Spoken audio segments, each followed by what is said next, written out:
ನಾವು ಊಟ ಮಾಡಕ್ಕೆ ನಿಂತಿದ್ದು ಇಲ್ಲಿದ ಪಂಡ್ರಾಪುರದಿಂದ ಇನ್ನು ಗ್ರೀಷ್ಣೇಶ್ವರಕ್ಕೆ ಹೋಗ್ಬೇಕು. ಗ್ರೀಷ್ಣೇಶ್ವರಕ್ಕೆ ಹೋಗ್ಬೇಕಂದ್ರೆ ಛತ್ರಪತಿ ಸಂಭಾಜಿ ನಗರಕ್ಕೆ ಹೋಗಿ ಅಲ್ಲಿಂದ ಗ್ರೀಷ್ಣೇಶ್ವರ 10-15 ಕಿಲೋಮೀಟ್ರ್ ಐತಿ. ಅಲ್ಲಿಂದ ಹೋಗ್ಬೇಕು. ಆಗ ಹೋಗ್ಬೇಕಂತ ಹೊಂಟು ಆಗ ಅಹಲ್ಯನಗರ ಮ್ಯಾಗಿಂದ ಹೋಗ್ಬೇಕಾಗಿತ್ತು. ರೋಡ್ನ್ಯಾಗ ಹಂಗ ಮಾನ್ಸ್ಟಾರ್ ಅಂತ ತೊಗೊಂಡ ಕೊಡ್ಕೋತ ಹೊಂಟು. ನಮ್ಮ ದೋಸ್ತ ಅನಕ ಮುಂದೆ ಹೊಂಟಿದ. ಅವನು ಸೈಡ್ ಹೋಗೋದ ಹಂಗ ಹಿಂಗೆ ಮಾಡ್ಕೋತ ಹೋದು. ಎಲ್ಲ ಇಲ್ಲಿ ನೋಡ್ರಿ ಕೇಸರಿ ಜೆಂಡ ಹಚ್ಚಿಬಿಟ್ಟಾರ ಹೈವೇ ಮ್ಯಾಗ. ಇದು ಹೈವೇ ಯಾವುದಂದ್ರೆ 561A ಅಂತ ಹೈವೇ.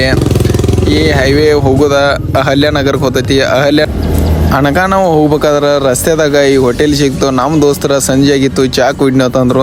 ಅನಕ ಅಲ್ಲಿ ಮಾನ್ಸ್ಟಾರ್ ತೊಗೊಂಡು ಜಾಗ ನೀರಿನ ಬಾಟ್ಲಿ ತೊಗೊಂಡು ಕುಡ್ದ. ನಮ್ಮ ದೋಸ್ತ ಸೈನೋಸರ್ದಾಗ ಇಟ್ಟಾನ ಮೊಬ್ಬು ಸುಳಿ ಮಗ ಸುಟ್ಟು ಹೋಗಿಬಿಟ್ಟೈತಿ. ಈ ಹೋಟೆಲ್ದಾಗ ಬಂದು ನೋಡ್ರೆ ಸೆಲ್ಫ್ ಸರ್ವಿಸ್ ಇತ್ತು. ಅದಕ್ಕಾಗಿ ನಮ್ಮ ದೋಸ್ತರು ಹೋಗಿ ಇಬ್ಬರು ಚಾ ತೊಗೊಂಡು ಬಂದು ಕೂತರು. ಅನಕ ಇವ್ ಹಂದಿಗತಿ ಬಂದ ನಮ್ಮ ದೋಸ್ತ. ಅನಕ ನಾ ಚಾ ಅಂತ ಕುಡಿತಿಲಿಗಿನಿ ತೊಗೊಂಡು ಕೂತ್ನಿ. ಇಲ್ಲಿ ಅನಕ ಅಹಲ್ಯನಗರದಾಗ ಬಂದಿದ್ದು. ಅನಕ ಅಹಲ್ಯನಗರ ಕ್ರಾಸ್ ಅಲ್ಲಾಯ್ತು. ಅಹಲ್ಯನಗರ ಅಂದ್ರೆ ಮೊದಲು ಅಹಮದಾನಗರ ಅಂತ ಕರಿತಿರು. ಈಗ ರೀಸೆಂಟಾಗಿ ಅದನ್ನು ಹೆಸರು ಚೇಂಜ್ ಮಾಡಿರು. ಆಗ ಈಗ ಬಂದು ಸಂಜೆಗಿತ್ತು. ಅದಾಗ ಊಟಕ್ಕೆ ಹೋಗ್ಬೇಕಂತ ಅಂದ.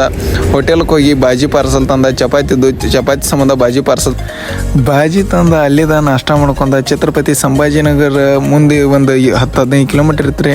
ಇಲ್ಲಿದ ಶಾರ್ಟ್ಕಟ್ ರೋಡ್ ಐತೆ ಅಂತ ತಿಳ್ಕೊಂಡು ಎಲ್ಲೋರಕ್ಕೆ ಹೋಗ್ಬೇಕಾಗಿತ್ತು ರೀ. ಯಾಕಂದ್ರೆ ಎಲ್ಲೋರದಿಂದ ಅಲ್ಲಿ 12ನೇ ಜ್ಯೋತಿರ್ಲಿಂಗ ಅದ ಗ್ರೀಷ್ಣೇಶ್ವರ ಐತ್ರಿ. ಅದನ್ನು ಮೊದಲು ನಾವು ದರ್ಶನ ಮಾಡ್ಕೊಂಡು ಅಲ್ಲಿಂದ ಓಂಕಾರೇಶ್ವರಕ್ಕೆ ಹೋಗ್ಬೇಕಾಗಿತ್ತು ರೀ.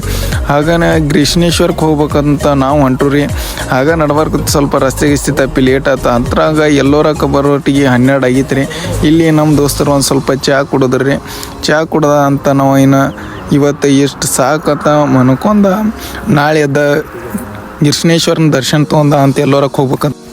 ಯಾಕಂದ್ರೆ ಗ್ರೀಷ್ಣೇಶ್ವರದಿಂದ ಎಲ್ಲೋರ ಒಟ್ಟು 3 ಕಿಲೋಮೀಟ್ರ್ ಐತ್ರಿ. ಇಲ್ಲಿಂದ ಗ್ರೀಷ್ಣೇಶ್ವರ ಆಗನ ಎಲ್ಲೋರ ಮತ್ತು ಔರಂಗಾಬಾದ್ ಗುಹೆಗಳ್ರಿ.